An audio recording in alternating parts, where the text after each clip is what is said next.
Bom, então, boa noite a todos. É um prazer estar aqui novamente com vocês e que Jesus possa abençoar esse nosso trabalho. Hoje nós vamos falar sobre a deficiência intelectual à luz do Espiritismo.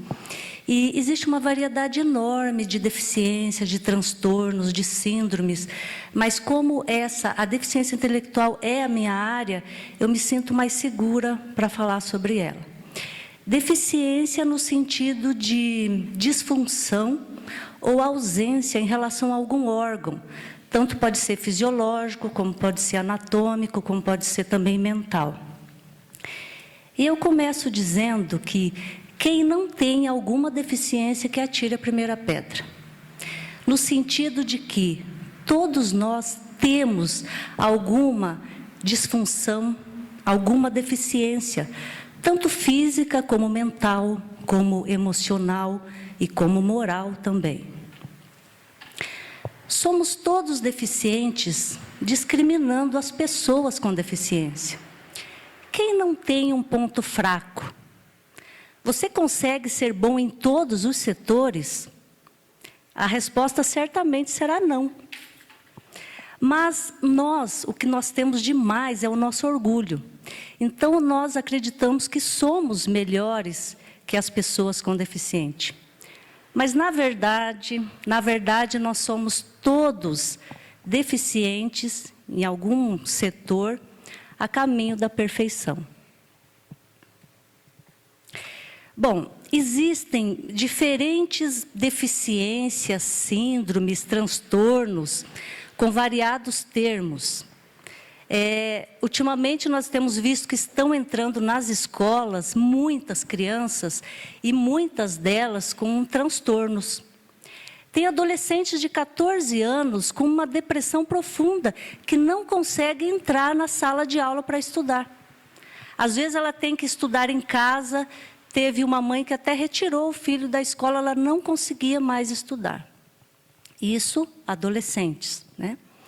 Mas, na minha opinião, como trabalhadora, que já faz mais de 20 anos que eu estou nessa área, trabalhei também muito tempo na APAE, na minha opinião, a deficiência intelectual é a que mais limita o ser humano, pois ele não compreende muito o contexto onde ele está inserido. Tudo é muito complexo para ele e o seu aparelhamento mental não consegue processar todas as informações. É como se nós colocássemos uma lanterna muito forte, mas através de um vidro que está fosco. Do outro lado, a luz vai chegar desfocada, vai chegar fraca. É o que acontece. O espírito é perfeito, ele é inteligente, mas quando ele passa a sua emoção, a sua inteligência para o corpo físico, que é o mental, a mente da pessoa não funciona direito. Então, ele não consegue processar as informações do meio onde ele está inserido e também do próprio espírito, né, dele mesmo, da sua própria inteligência. E, de alguma forma ou de outra, ou mais ou menos, essas pessoas com deficiência intelectual estão sempre dependendo de alguém para sobreviver neste mundo. Geralmente são os pais, né? Vamos começar falando sobre inteligência, que eu peguei esse termo lá, eu achei legal esse termo aqui. Ó. Inteligência tem sido definida popularmente ao longo da história de muitas formas diferentes, tal como em termos da capacidade de alguém ou algo para a lógica, abstração, memorização, compreensão, autoconhecimento, comunicação, aprendizado, principalmente os conteúdos acadêmicos, né? Controle emocional, planejamento e resolução de problemas. Como é bom você estar em contato de uma pessoa inteligente. Nós temos vários alunos na escola, eles aprendem rapidinho, a mente deles é rápido, eles têm uma ótima memória. E nós ainda estamos numa sociedade que cultiva ainda muito o belo e a inteligência. Então, a inteligência ainda é muito valorizada dentro da nossa sociedade. Mas, por outro lado, nós temos a deficiência intelectual, ou deficiência mental, ou retardo mental, entende? Os conceitos são vários, mas para definir algo que nós já conhecemos. É aquela pessoa que não consegue aprender como as outras. Então, a deficiência intelectual, segundo a Associação Americana sobre Deficiência Intelectual do Desenvolvimento, que é a AIDD, caracteriza-se por um funcionamento intelectual inferior à média. Para a pessoa ser deficiente intelectual, primeiro ela tem que ter a sua deficiência, a sua inteligência inferior ao QI, que no normal seria de 90 a 109, mais ou menos 110, né? É o QI normal dos seres humanos. Então, a pessoa, para ser deficiente intelectual, ela tem que estar com o QI abaixo.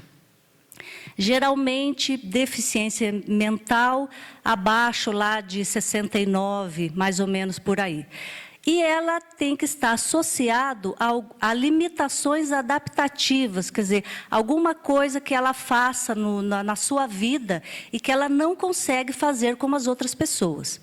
Tanto pode ser na comunicação, no autocuidado, na vida no lar, na adaptação social, na saúde, segurança, uso de recursos da comunicação, determinação, as funções acadêmicas, lazer e trabalho.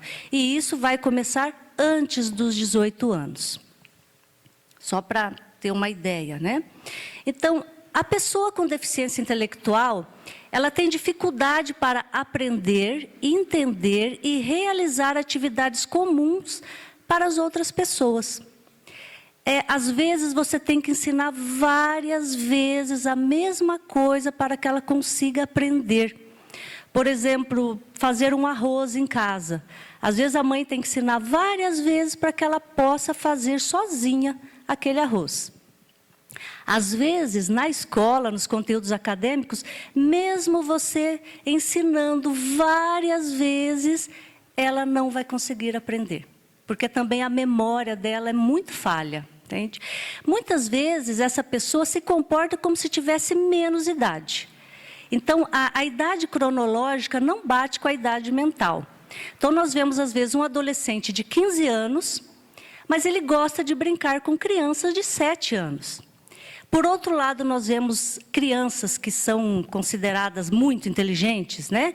Elas, às vezes, têm 7 anos e já faz resoluções de uma criança de 15 anos, como se estivesse lá no 9º ano. E é lógico, ela vai gostar de estar em contato com crianças de maior idade. Aqui na deficiência intelectual, nós percebemos que eles são mais ingênuos, mais crianças mesmo, e muitas vezes a idade mental é diferente da cronológica. Então, a deficiência intelectual é resultado quase sempre de uma alteração no desempenho cerebral, provocado por fatores genéticos, distúrbios na gestação, problemas no parto ou na vida após o nascimento. Esse conceito está dentro da área médica, está dentro do nosso planeta Terra. Por que aquela criança nasceu deficiente mental? Porque ela tem síndrome de Down, por exemplo. O síndrome de Down é um problema genético, porque ela vai ter 3 cromossomos 21. Aí vai dar o síndrome de Down. Pode ser um distúrbio na gestação.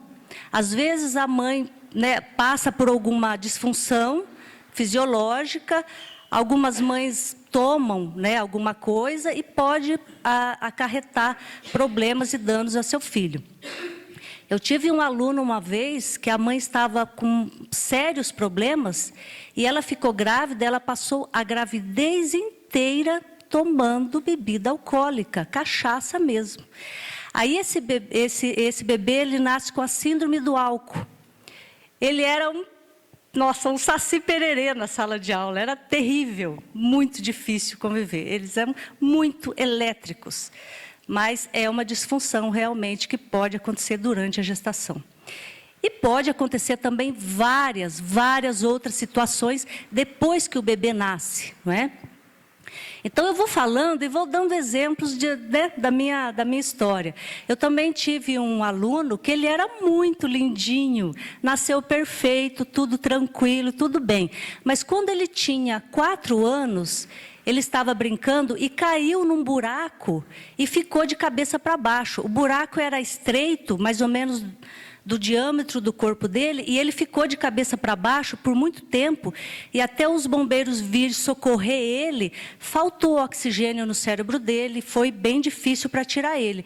E aí ele ficou com problemas motores e problema intelectual. Isso é mais triste ainda, né? Quando a criança nasce perfeita e depois fica com a deficiência intelectual. Um dos maiores desafios enfrentados pelos pesquisadores da área é que, em grande parte dos casos estudados, essa alteração não tem uma causa conhecida ou identificada. Muitas vezes não se chega a estabelecer claramente a origem da deficiência. Às vezes o corpo está perfeito, não tem problema nenhum. Ela enxerga bem, ela fala bem, tudo ok, faz exame, não aparece nada, mas ela não consegue aprender, não consegue memorizar, né? E aí tem que ter assim, o relato dos pais, mais uma observação, para poder ir fazendo o relatório, e daí ser diagnosticado como retardo mental dentro do CID-10, né? Nós, dentro da escola, nós falamos deficiência intelectual. Mas por que isso acontece? Mesmo sabendo, olha, o meu filho ele é deficiente intelectual porque ele nasceu com síndrome de Down. Pronto, está explicado. Às vezes ele está tudo ok, de repente acontece um acidente, ele fica deficiente intelectual. Mas por que isso acontece? Por que comigo? Por que tinha que vir para mim esse bebê? Por que aconteceu comigo? Mesmo sabendo da causa, as mães se perguntam, né? Por que aconteceu isso? E aí nós vamos ter as respostas dentro da doutrina espírita. Porque a doutrina espírita, ela é digamos assim, uma doutrina, uma religião, né? Que nos esclarece muito, que abre a nossa mente. Nada acontece por acaso no nosso planeta. Tudo tem uma razão lógica para acontecer. Ninguém passa por algo à toa. E os infortúnios, como dizem, não erram o endereço. É para você mesmo, não é? Então, a doutrina espírita ela amplia a nossa visão e o modo de vermos a vida e os nossos problemas. Então, eu vou falar mais ou menos dos conceitos sobre a deficiência intelectual, sobre alguns estudiosos dentro da doutrina espírita, e vou começar com a Sueli Schubert, que em uma de suas palestras, ela nos fala o seguinte: os desequilíbrios e transtornos estão impressos no espírito e na reencarnação esses são impressos ao corpo físico. O que nos parece um sofrimento ajudará ao desenvolvimento moral do indivíduo, que eu acredito que seja o objetivo principal da nossa reencarnação.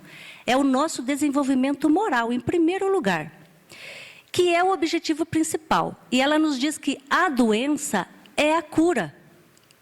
A própria reencarnação daquela criança, daquela pessoa com deficiência, ou com síndrome, com autismo, ou com depressão, é um aprendizado muito enriquecedor para aquela pessoa. Então, a própria reencarnação é a cura para ela.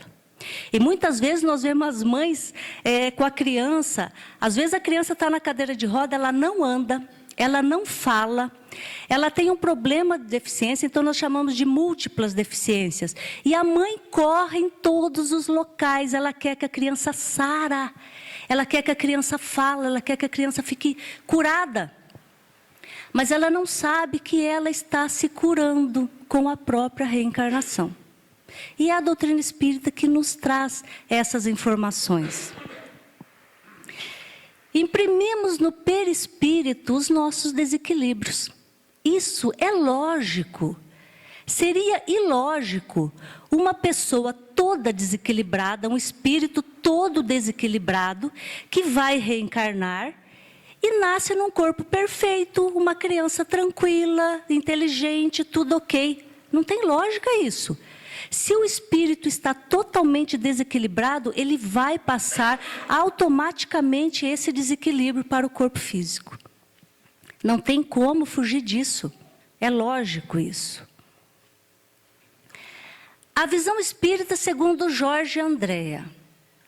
Afetando o equilíbrio da energia espiritual, que constitui o ser eterno, a consciência imprime nas engrenagens do perispírito os remorsos, eu diria a culpa, os recalques e conflitos que perturbarão os centros do sistema nervoso, mediante altas cargas de emoção descontrolada. E isso vai danificar o complexo orgânico e emocional. Então, ele também nos fala, mais ou menos parecido com a Sueli. E também o Divaldo Pereira Franco, na palestra dele Cura e Autocura, lá de Ribeirão Preto, ele também nos fala um pouquinho sobre a deficiência. Eu fiz alguns recortes, então, de um e de outro, né? E ele nos fala o seguinte, olha, os neurônios refletem aquilo que o espírito fez de si mesmo. Eu diria que nós somos os herdeiros de nós mesmos. Não podemos colocar a culpa no pai, na mãe, na dificuldade que o país está enfrentando, em Deus. Nós somos os culpados pelas nossas alegrias e pelas nossas tristezas nessa encarnação. Os neurônios, então, eles refletem, né, o que o espírito está sentindo e passando. Para ficar bem claro, se nesta reencarnação eu dou um tiro na cabeça, num ato de rebeldia, praticando o hediondo suicídio, meu perispírito fica com essa área danificada por causa do gesto mental. Não foi a bala, entende? A bala vai detonar o corpo físico, mas é aquele gesto que vai afetar o perispírito, que é um corpo que fica entre o espírito e o corpo físico. Foi a mente que programou e destruiu, com o impacto do projétil, aqueles tecidos. Eu desencarno, portanto, com o perispírito afetado.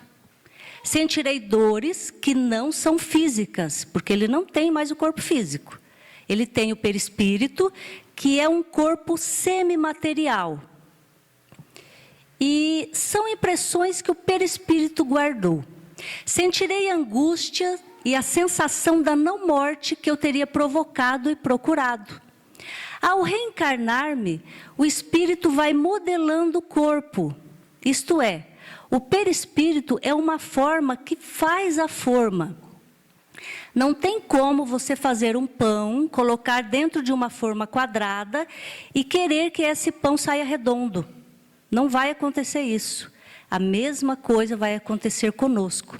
No momento da nossa reencarnação, nós vamos formar o nosso corpo físico de acordo com o nosso perispírito. E o nosso perispírito vai se ligando célula a célula com o corpo físico. Se por acaso, de repente, digamos, um exemplo, eu tomei muita cachaça, muita pinga lá na outra encarnação, exagerei na gordura, eu vou afetar o meu fígado. Nessa encarnação, o meu fígado vai ser mais fragilizado. Eu não vou poder comer tantas coisas quanto eu gostaria. E isso vai acontecer na hora do desenvolvimento das células daquele bebê.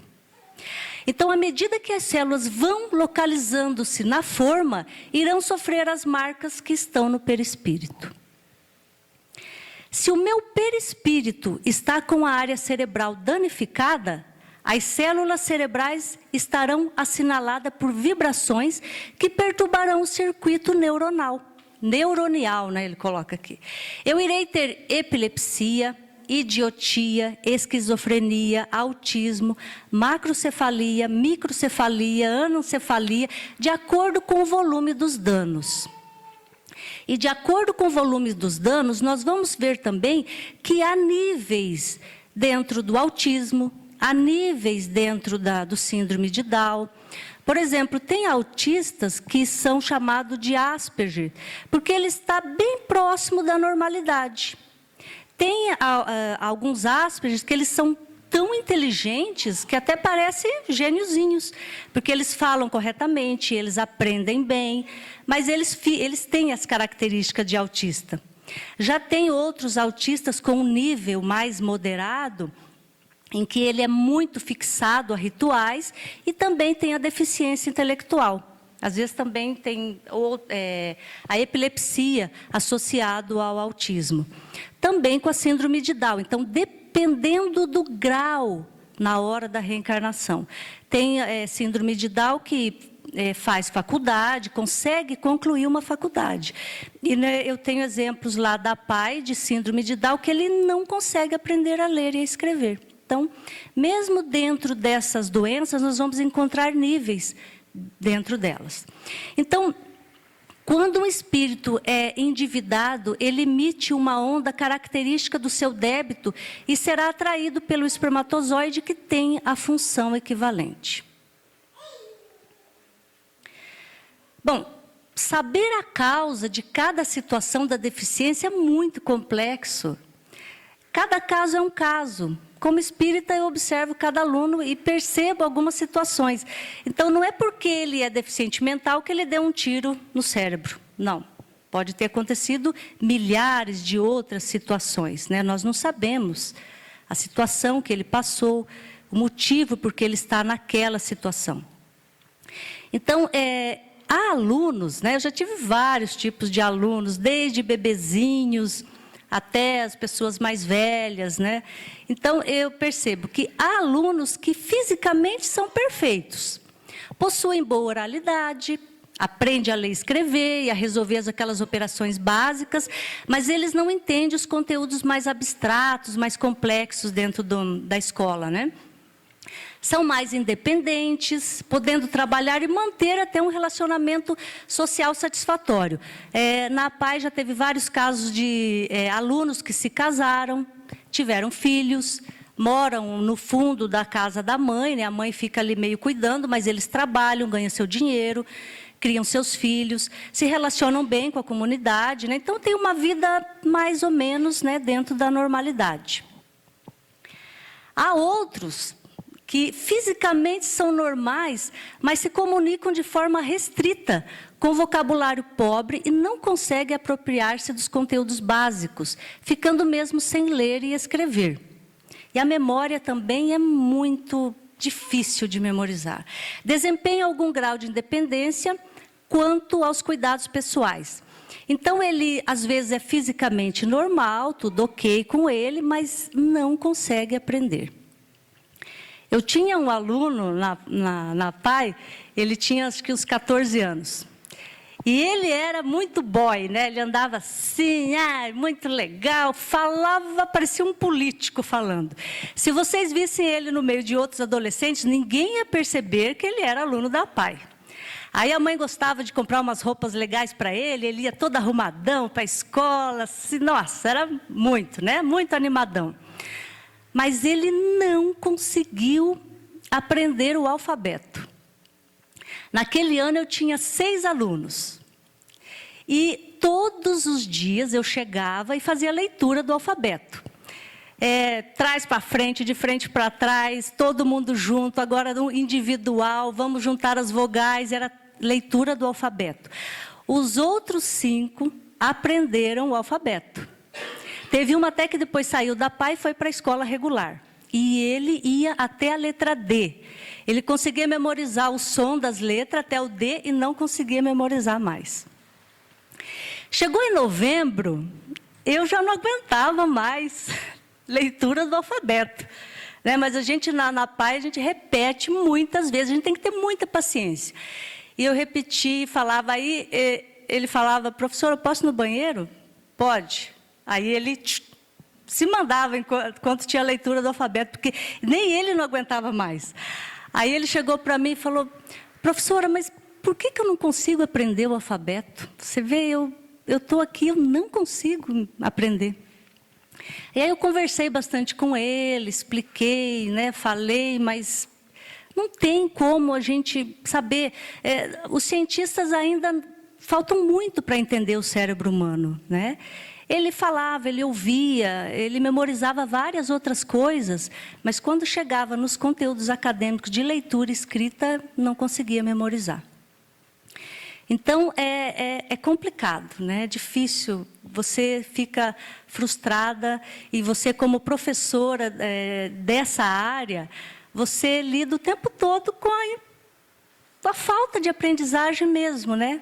Você tem que ter uma estrutura emocional muito boa também, porque você trabalha e não vê assim um resultado, né, muito avançado como os outros alunos.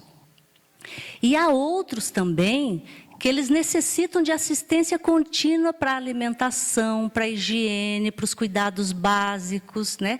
Eles não demonstram nenhum interesse pelo conteúdo acadêmico, tudo tem que ser no concreto, os pais cuidam dele a vida toda, é como se fosse um eterno bebê mesmo, né? A mãe tem que cuidar dele para o resto da vida, não tem como ele sair do portão para fora, ele vai até o portão e o portão tem que estar trancado. No caso aqui de cima, às vezes ele sai, ele pega o ônibus, vai para a escola sozinho, volta, vai até na padaria, volta. A mãe não deixa ele sair à noite, está um cuidado, mas ele tem um pouquinho mais de liberdade. Aí, no caso, nesses outros aqui, não tem como. É muito cuidado mesmo, é a vida toda como se fosse um bebê. Bom, há sofrimento? Bom, depende. Por exemplo, eu na PAI, eu me divertia muito, eu gostava muito de trabalhar na PAI, sempre gostei, e eles são muito lindos, você corre o risco de se apaixonar por eles e você se apaixona mesmo, né? Quando você entra na PAI, você se torna a professora mais linda do mundo. Teu cabelo é lindo, tua roupa é linda, eles te acham lindo, sabe? É maravilhoso trabalhar na PAI. E tem famílias que quando chegam lá, só falta entregar o bebê para você. Tipo assim, ó, dá para devolver esse bebê que eu não quero? Então, tá famílias que não aceitam. E aí a gente fala, ai meu Deus, vai dar problema, né? E dá mesmo. Porque quando a família rejeita, ele se sente muito mal dentro daquela família. E aí dá problema na família, dá problema na escola, ele se sente rejeitado, né? E também temos exemplos de famílias que chegam lá, entende o que está acontecendo e aceita. E aí aquela criança, ela nem percebe que ela tem a deficiência intelectual. Porque na família tudo bem, tratam ela normal, ela vai para a escola, os amiguinhos dela também é como ela, e ela passa aquela vida tranquila, entende? Então, há sofrimento? Depende. Teve professoras que foram na PAI, ficaram 2 dias e saíram. Não aguentaram trabalhar lá. E outras que trabalham lá anos e anos. E aí, segundo o Dr. Ricardo de Bernardi, tem essa pergunta. Há sofrimento para o portador de deficiência física ou mental acentuada que não pode usar o livre-arbítrio e é dependente integral de terceiros? E ele nos diz que depende de cada espírito, falando da pessoa em si, né? Não se pode generalizar um conceito para todos os casos. Na realidade, o que importa é que está sendo muito beneficiado. Alguns podem estar nessa condição para serem protegidos de grandes equipes de perseguidores espirituais que o deixavam desesperados. Então, pode acontecer isso. Ele está nessa encarnação meio que fugindo, meio que se escondendo mesmo. Outros estão por amor. Tem alguns que pedem para nascer nessa condição, para sentir na pele como é, para desenvolver a sua parte emocional, o seu amor mesmo. Se exercitando para outras vidas. Outros ainda drenando defeitos do perispírito, como nós já vimos, né? Eu tenho um problema lá, e o corpo físico é um filtro, que vai filtrar as nossas dificuldades. E outros se propondo a auxiliar os pais a vencerem dificuldades, então tem uma imensidade de situações, não podemos generalizar. No geral, nós vemos essas pessoas com deficiência, eles são muito amorosos, eles são muito gentis, são muito ingênuos, eles gostam de ajudar. Então, na PAI tem alguns alunos que são fisicamente normais, mais fortes, que ajudam o cadeirante, pega no colo, ajuda o mais fraquinho, e eles fazem isso com muita boa vontade. Quais as finalidades ou objetivos espirituais das deficiências físicas ou mentais? As finalidades são sempre gerar benefícios ou oportunidades de crescimento para o espírito. Nada acontece por acaso. Então, são consequências do automatismo da lei perfeita do universo. nunca são punições ou castigos. Se vocês pensam que pode ser punição ou castigo, tirem isso da cabeça. Não existe isso, tá? A lei universal é automática. Deus é onipresente e, portanto, está dentro de nós. Quando o mestre disse, vós sois deuses, Deus está em vós, quis nos dizer que Deus não é um ser emocional externo a nós, que tem uma personalidade imutável. A lei está escrita na nossa consciência, no nosso espírito. A lei universal não pune, não premia, não castiga e não perdoa. Simplesmente é a lei de amor e justiça. Como estamos mergulhados na energia divina, tudo o que pensamos, sentimos ou fazemos retorna para nós, que é a lei da ação e reação. Não é? Não tem como ser diferente. Você é aquilo que você adquiriu durante todas as suas reencarnações. Você é o produto de tudo aquilo. E de acordo com os teus pensamentos, o teu modo de agir, o teu modo de enfrentar as situações da vida, você vai atrair situações, pessoas, oportunidades, não é? Depende de você. Automaticamente há o retorno, como há liberdade em semear, mas a obrigatoriedade da colheita. No entanto, cabe-nos continuar a semear para colher ainda nesta vida melhoras importantes. Isto é o mais importante. O que nós estamos fazendo hoje, o que nós estamos plantando hoje, vai ser a nossa colheita amanhã. Não tem como você estar plantando espinho hoje e querer colher morangos lá na outra encarnação. Com certeza não vai colher. Bom, a recomendação minha agora, né, pessoal, para os pais e para os familiares que têm uma pessoa com deficiência intelectual. Primeira coisa é a aceitação. Eu devo aceitar. Para o melhor convívio entre a família, entre aquele bebê que está chegando. Você pode também ficar deficiente e depois dos 40 anos, vai que dá um acidente de carro e você torna deficiente. Pode acontecer. Ninguém está livre disso, não é? Então, a primeira coisa é a aceitação. Aceitar aquela pessoa e aquela situação como uma oportunidade de evolução. Tanto a pessoa com deficiência quanto a família irão ter experiências riquíssimas, ofertadas pela espiritualidade. O certo é aceitar com humildade essa experiência. Então, eu tenho essa experiência como professora. É muito interessante você estar em contato com essas pessoas. Você realmente se apaixona por eles. E os autistas são muito intrigantes. São pessoas assim muito diferentes. Você aprende, é uma incógnita. Você aprende muito estando com essas pessoas. Porque, em primeiro lugar, eles são sinceros. Quando ele chega para você e diz, eu te amo, é verdade. E realmente ele te ama. Se ele não gosta, ele fala, eu não gosto de você. E é verdade também. Eles são, primeiro, sinceros. O que nós, né, pessoas, digamos, normais, a gente finge muito, né? Finge que gosta, finge que aprende. Eles não, eles são sinceros, eles são iguais, tanto lá fora, como na escola, como em casa, eles são sempre os mesmos. Em segundo, ter paciência. Primeiro eu devo aceitar e depois ter muita paciência. Pois talvez você tenha que repetir uma informação várias vezes para que ele possa entender. Aquela pessoa que é um espírito inteligente, ela está passando por uma fase difícil da sua existência e necessita ser amparado. Espiritualmente, ele é perfeito. O espírito é perfeito. Deus não iria criar um espírito imperfeito. Mas devido às situações criadas numa outra vida, nessa ele está passando por uma situação muito difícil. E ele precisa ser amparado, ser amado, ter paciência, não só dos pais, tá, gente? Da sociedade em si. Quando nós vamos a algum determinado lugar e nós nos deparamos com um deficiente intelectual, nós fingimos que não vemos, né? Para que eu vou me envolver? Não é da minha família, né? Não.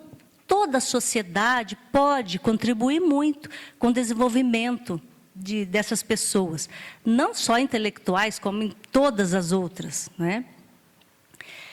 Devemos lembrar que ele não é deficiente. Ele está num corpo deficiente por um determinado período, mas não será para sempre. Um dia ele será tão perfeito quanto possa ser. Então, às vezes, a gente chega num aluno, fisicamente ele é todo defeituoso, mas ele é carinhoso, ele é gentil, ele é educado. Aí eu penso, puxa vida, na próxima encarnação ele vai ser quase perfeito. Ele é humilde, ele é querido, ele é amável, vai ter um corpo perfeito, vai ser um perfeito, não é? Quer dizer, quase perfeito. Bom, inclusão social e inclusão escolar. Não só os deficientes intelectuais são excluídos da sociedade, como também todas as pessoas que possuem alguma deficiência, os pobres, os negros, os idosos e outros tantos, né? Enfim, todas aquelas pessoas que não possuem as características valorizadas pela sociedade. Nem sempre as características valorizadas pela sociedade é a certa. Quem está dizendo que é certo? Mas a sociedade gosta de valorizar, por exemplo, uma mulher alta, loira, magra, bonita, inteligente, né? Mas é só isso? Não, nós temos uma diversidade enorme de pessoas e nós temos que aprender a conviver com essa diversidade. Temos que aprender mesmo a conviver com essa diversidade social e respeitar as características individuais de cada um. Então é isso, gente. Eu falei o mínimo possível da deficiência intelectual, porque se nós fôssemos falar mesmo sobre deficiência intelectual, poderíamos ficar falando aqui o dia todo. Mas o que tem que ficar gravado é que o espírito é perfeito, o corpo físico dele não é por um determinado período, por uma encarnação, mas não vai ser para sempre. Quanto à inclusão escolar, depende. Tem alguns alunos que têm o corpo tão frágil, tão debilitado, que ele não poderia aguentar 4 horas numa sala de aula com 30 alunos. Não conseguiria. Então, neste caso, seria recomendado permanecer, por exemplo, na PAI. Há outros que eles têm alguns problemas, né? E ele poderia machucar os outros alunos também. Então, nesse caso, ele não aguentaria o barulho numa sala de aula com 30 alunos. Por exemplo, o autista ele fica muito perturbado com barulho, dependendo do autista. Ele não gosta de toque, ele não gosta de chegar perto dele, ele não gosta de barulho, ele não gosta de muitos estímulos. Então, seria interessante um lugar mais calmo. Mas o convívio, o contexto social da escola é muito rico. Então, para aquele deficiente que nós chamamos de mental leve, seria muito interessante que ele ficasse incluso na sala de aula, sim. Ele ia aprender muito com as outras crianças. Então, depende de cada caso. O pai tem que avaliar muito bem a saúde do seu filho, a síndrome que ele tem, a deficiência, para ver se pode colocar numa escola normal, né? Ou deixa numa escola como, por exemplo, nós temos a PAI ou a ACAS, né? Para ver. Então, cada caso é um caso. Então, hoje se fala muito em inclusão dos alunos, deve fechar as APAES, colocar todos os alunos inclusos. Não tem como fazer isso. Tem crianças lá dentro que não tem como enfrentar uma sala do jeito que está, porque as escolas ainda não estão preparadas realmente para essa inclusão desses alunos, né, de todos os alunos.